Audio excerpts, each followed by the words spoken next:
Hey guys, what is up? DotaTech here, and today I'm bringing you my $27,000 Extreme PC setup. Before we get started, please don't forget to subscribe and check out my channel, and yeah. Now let's get started. For the processor, we're going to be using the Intel Core i7-4960X. This is a Ivy Bridge E processor that has 15 megabytes of L3 cache, 6 cores and 12 threads, and 130 watt TDP, and it's clocked at 3.6 gigahertz from the factory, but with this build we're probably going to get 4.8 gigahertz if not higher for only $1,270. For the motherboard, we're going to be using the Asus Rampage IV Black Edition. This has the LGA 2011 socket and is huge because of its E-ATX form factor, which allows it to support 4-way SLI or Crossfire, and up to 64 gigabytes of DDR3 RAM for only $670. For memory, we're going to be using Corsair Dominator Platinum modules, and we're using 64 gigs, so we're maxing out our motherboard, of DDR3 1600 MHz RAM.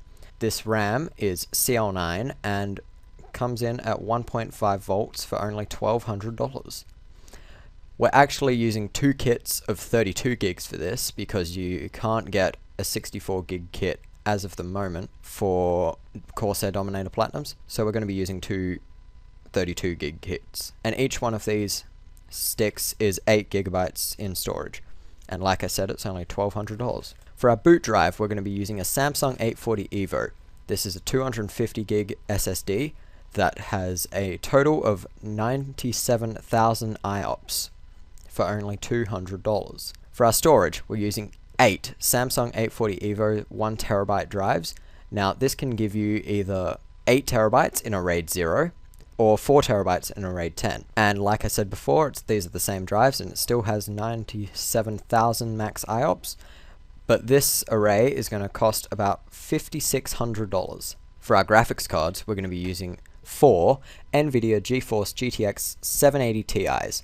These come with 3 gigabytes of GDDR5 RAM each, and they have some pretty beefy clock speeds on them, with a 928 megahertz boost clock and a 7 gigahertz memory clock. And for these 4 cards, it's going to cost about $3,320. For our power supply, we're using a Corsair AX1200i. This power supply is 1200 watts of 80 plus platinum fully modular power, and we're going to be using 2 of these for $910. For our case, we're using a Corsair Obsidian 900D. This is a full tower case with dual power supply mounts, so we're going to be able to use our 2 power supplies, with a massive side panel window and a massive radiator capacity for only $450. Now, getting into the fun stuff. For GPU water blocks, we're using EK FC780 GTX Ti water blocks. These water blocks I've chosen are plexi and nickel. They have G1 1/4-inch threads and they're for the GTX 780 Ti, and 4 of them is going to cost $620. For RAM, we're using EK RAM Monarch blocks, and these are the ×4 blocks for 4 RAM sticks, and also we're going to need 8 EK RAM Monarch modules.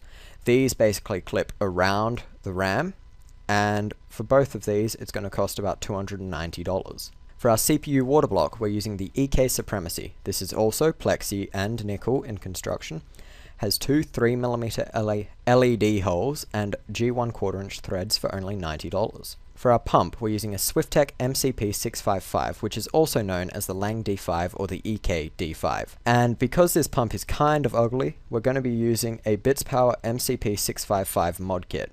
Now for the pump it's $120, and for the mod kit it's $50, which is giving us a total of $170 for these parts. For our radiators, we're using XSPC radiators, which are black, and we're using 1 120mm radiator, 3 240mm radiators, and 1 480mm radiators. Now what's special about these radiators is they're 35.5mm thick, which is actually quite average, so we can turn our fans right down, but we're still going to have unbelievable performance for only $485. For our reservoir, we're going to be using the XSPC Photon 270 tube reservoir. This has a 690 milliliter capacity, and it's constructed of glass and aluminium, and it's only going to cost us $65. For tubing, we're using 8 meters of XSPC FLX Tubing. This is 1/2 inch inner diameter and 3/4 inch outer diameter, and it's clear, and it's only going to cost us $60. For coolant, we're using Mayhems Aurora. We've gone with Asus Red, I think it's called, and these bottles are 250 milliliters, and it's a concentrate. And we're actually going to need some distilled water with this, because 250 mils actually makes 750 mils of coolant, and we're going to be using 4 of these for $65. For fittings, now I will admit we've gone a bit overkill here, but we also did that with tubing because I don't know what you want to do with your water cooling setup. So you may need more or less fittings, but to be safe, this is sort of a general guide. But we're going with bits power for our fittings, and we're going to be using 45-degree dual rotaries, 90-degree dual rotaries, 90-degree triple rotaries, compression fittings, and quick disconnects. Now, you don't actually need the quick disconnects. I like to throw them in because it allows you to empty your loop a lot better and a lot easier without any risk of your components getting wet.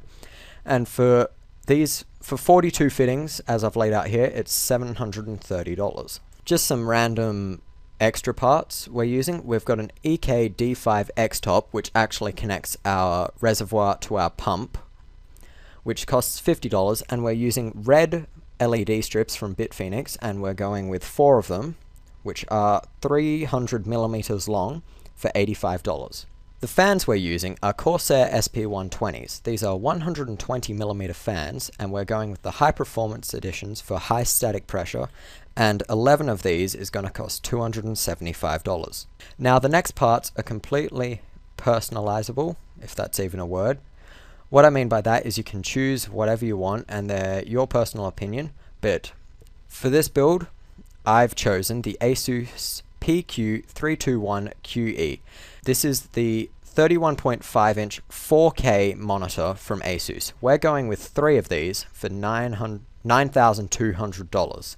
For our mouse, we're going with the Razer Naga Epic. This is a wireless gaming mouse, which you can also use wired, and it's only going to cost us $132. Also, for our keyboard, we're going to be using the Razer Deathstalker Ultimate. This keyboard is one of my favorites because it has the touchpad on the side of it with some buttons that you can use, and they'll bring up different things like your home, some calculators, and stuff like that, and that's going to cost about $300. For audio, we're going with the Astro A50 wireless gaming headset.